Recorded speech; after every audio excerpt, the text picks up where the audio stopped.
She stood by the window like a general before battle, watching as the tow truck hauled away her neighbor's truck, the symbol of the propaganda madness she could no longer tolerate.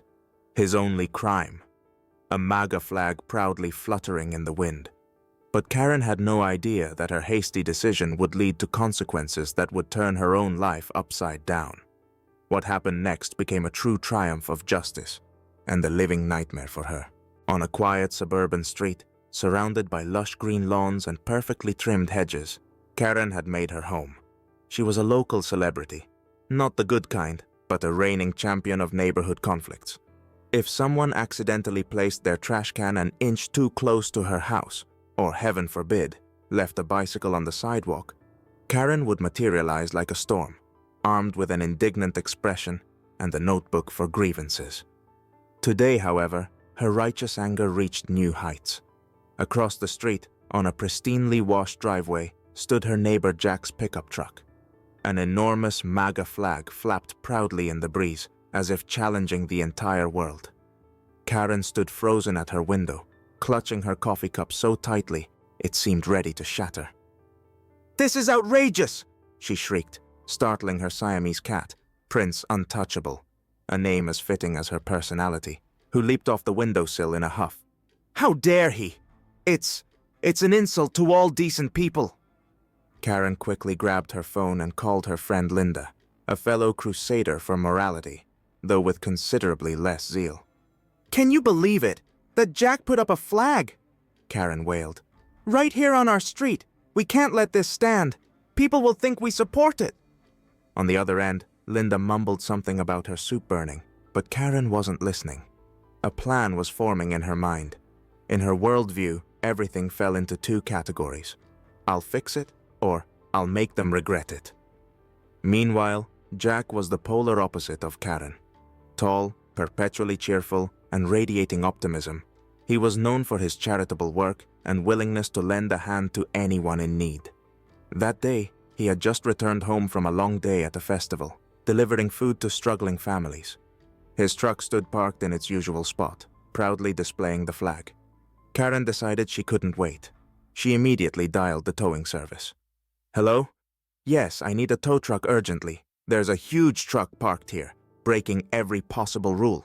Yes, the flag too. It's a threat to public order." The operator, unwilling to engage in debate, simply dispatched the truck. Karen, rubbing her hands together triumphantly, watched from her window as the tow truck hauled the pickup away. At that moment, Jack was peacefully tending to his barbecue in the backyard, basking in the evening sun. He had no idea that his truck, his symbol of beliefs and pride, was being towed away under Karen's self-satisfied gaze.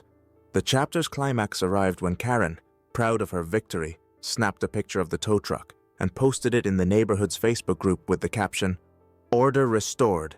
Take notes on how to handle chaos." Her triumph, however, was short-lived. Comments began flooding in under the photo. One read, "You just had the most generous guy in our neighborhood's truck towed. Great job, Karen." Jack stepped out of his house in high spirits.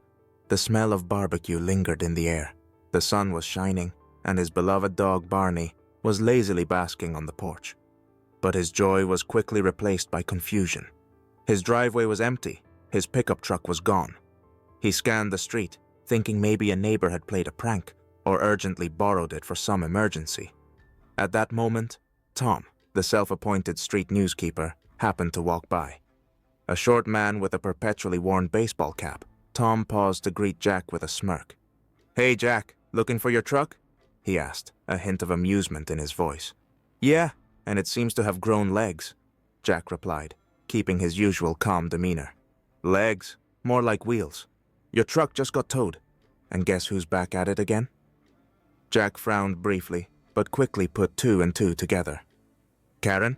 he asked, feigning surprise as he leaned against the fence. "Well, it seems there's only one person around here creative enough for that." "Bingo," Tom confirmed, rolling his eyes. She was standing at her window like a general commanding troops, making sure everything went exactly as planned. Jack chuckled and shrugged. "You know, Tom, I could try reasoning with her, but I'm afraid her righteous fury might be impervious to logic. I think I'll handle this through more official channels. Meanwhile, Karen, like a queen in her castle, was basking in her victory. She brewed herself a fresh cup of tea, put on her favorite reading glasses, and settled in front of her laptop. In her favorite local Facebook group, where residents discussed everything from recipes to street landscaping, she proudly posted a photo of Jack's truck being towed, captioned, "Order restored. The street is finally free from that propaganda madness."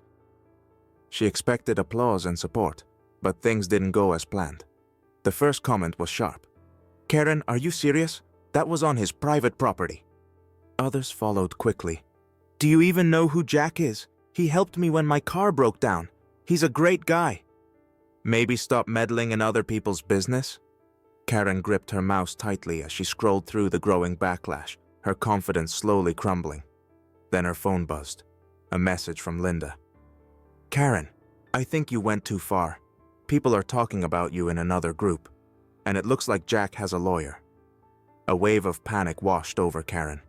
She glanced out the window and saw a small group of neighbors gathered across the street. They were chatting, occasionally glancing at her house, their expressions grim. Some of them were even recording videos. At the same time, Jack was calmly calling the towing service to gather information. His voice remained steady, but there was a subtle hint of amusement. "So, let me get this straight. You towed my truck from my own driveway? Interesting. I assume you have documentation proving the legality of this operation. Oh, and by the way, can I get the contact information for the person who requested the tow?" The operator stammered, struggling to provide answers, while Jack maintained his cool, only adding to their discomfort. Back on the street, tensions were rising. Karen peeked out from behind her curtains, but immediately pulled back when a neighborhood teen pointed their phone at her. She was starting to realize that her triumph was turning into a disaster. The chapter concluded with a sarcastic post in the Facebook group from another neighbor. "Karen, your crusade just became the highlight of the week. Hope you're ready for a public debate on your methods." Karen silently closed her laptop, fully aware that her problems were just beginning. Several days had passed since the infamous tow truck incident, and Karen, as usual, was seated by her window, keeping a vigilant watch over the street. She had already removed herself from all the Facebook groups where the event was being discussed and convinced herself that the storm had passed. But her morning routine was suddenly interrupted by a loud knock on the door. Karen hesitantly opened the door to find Jack standing there.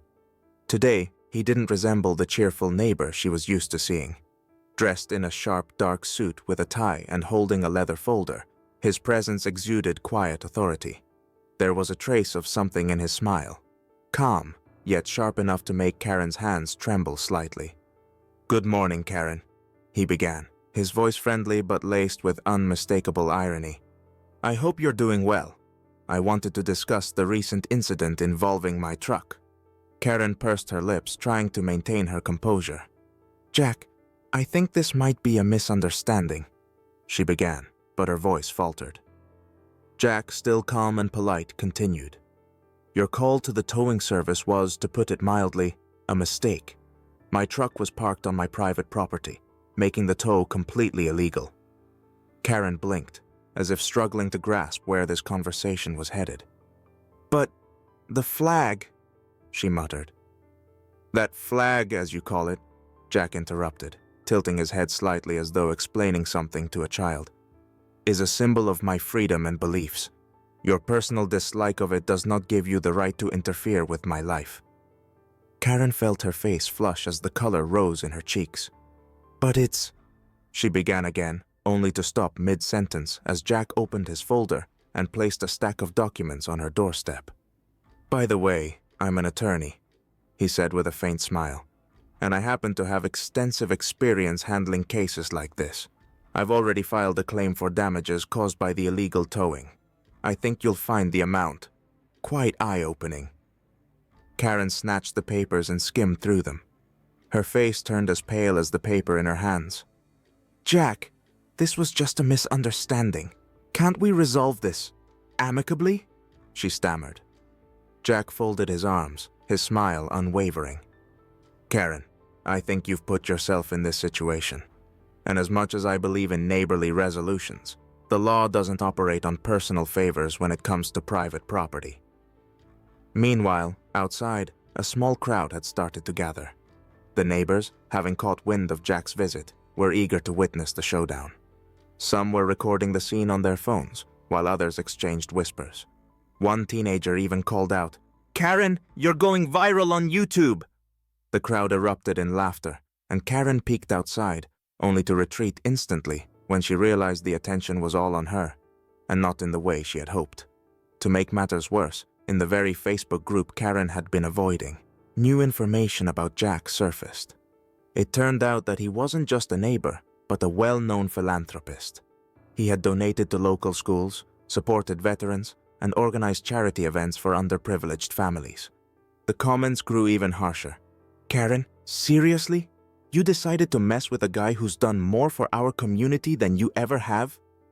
Maybe instead of creating problems, you should try doing something productive for a change."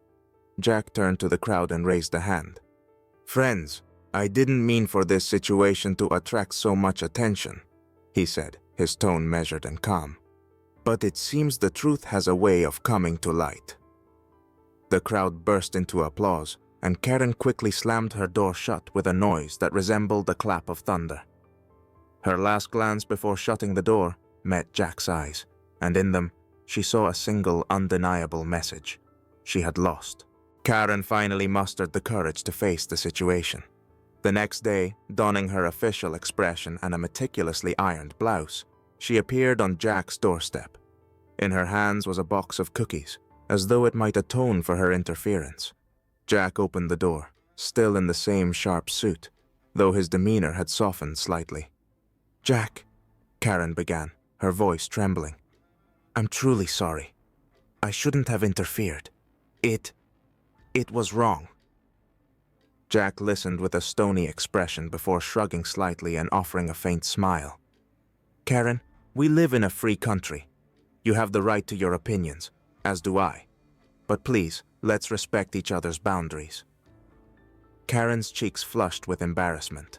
She stepped back, intending to leave, but was interrupted by loud laughter coming from around the corner of the house. The neighbors had gathered again, smiling as they observed the resolution of the drama. "Karen, will you call the cops next time someone leaves a bike on the sidewalk?" someone shouted, drawing a burst of laughter from the crowd. "Or file a complaint against the cat for giving you a dirty look?" another added, recording the scene on their phone. Karen pressed her lips together and silently walked away. She returned to her house, shut the door, and sank onto her couch. For the first time in a long while, she realized she had not only lost the respect of her neighbors, but also control over the situation. But the story didn't end there. A video of her confrontation with Jack began to circulate on social media. A local blogger uploaded an expose titled, "How to Deal with Karen Neighbors," and it quickly went viral, racking up millions of views. The comments were overwhelmingly unified. "Jack's patience is incredible. Karen gets what she deserves. Hopefully, this will teach her a lesson." Jack, meanwhile, carried on with his life. A week later, he hosted a neighborhood barbecue festival. His truck, now adorned with an even larger MAGA flag, stood proudly in the center of his yard, a testament to his resilience. Neighbors from all over the street gathered, enjoying the steaks Jack grilled himself. "Jack, this is the best barbecue we've ever had," one neighbor exclaimed. "Oh, it's just my signature steaks," Jack replied modestly, handing out another plate. The crowd erupted in laughter when Jack winked and added loudly, "Next time, Karen, don't forget to invite me to your party." Karen peeked out from behind her curtains, watching the laughter and joy spilling from Jack's yard. She quickly closed the drapes, the bitter taste of awkwardness filling her. That evening, Karen deleted all her social media accounts and decided to disappear from street life for a while, hoping that time and perhaps cookies could mend her reputation.